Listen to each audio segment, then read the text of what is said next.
All right, so this is a Richmond water heater and manufactured April 2021.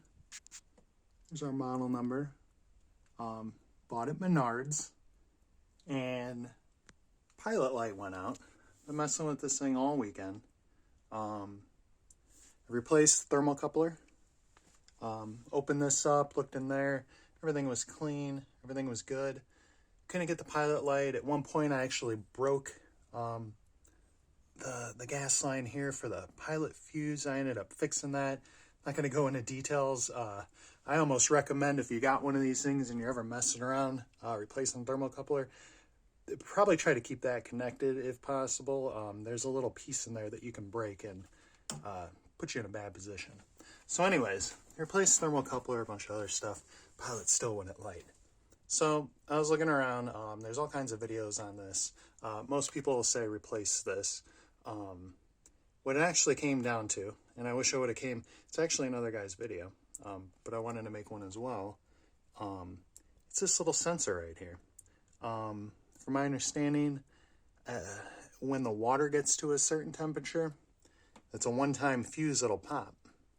And once that pops, you got to replace this whole valve in order for the pilot light to stay lit.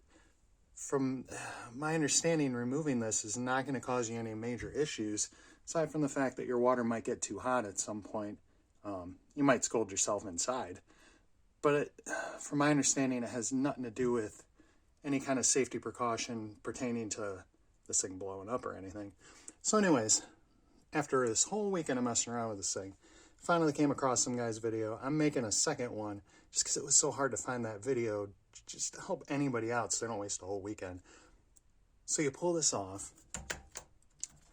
Now let's give this a try. Just gonna push down the pilot.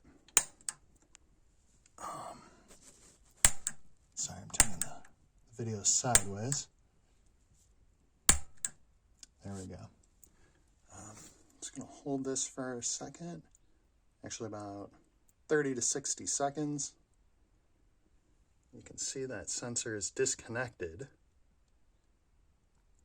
So the thermocoupler is just making a direct connection.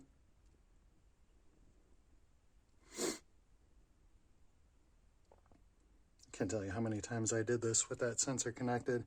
It was never gonna go. The moment I undid that, this thing started firing.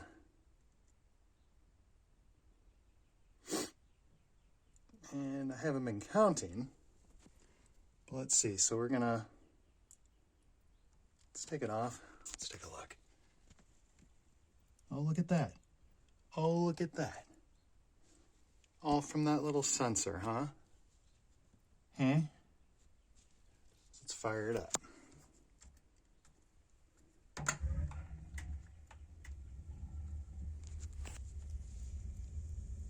And looky that. Whole weekend of messing around with this thing. So if you have a problem with the Richmond, I think this is the same thing with these Rheems. Some of these newer models, they got these sensors. If you can't get your pilot lit, before you even try replacing the thermocoupler, taking all this off, etc., etc., there's a couple little tabs right here. You're able to press them back here. Try pulling that out. You do have to disconnect the thermocoupler. But literally just screw that off, pop this out, give that a try. I can almost guarantee you're going to light.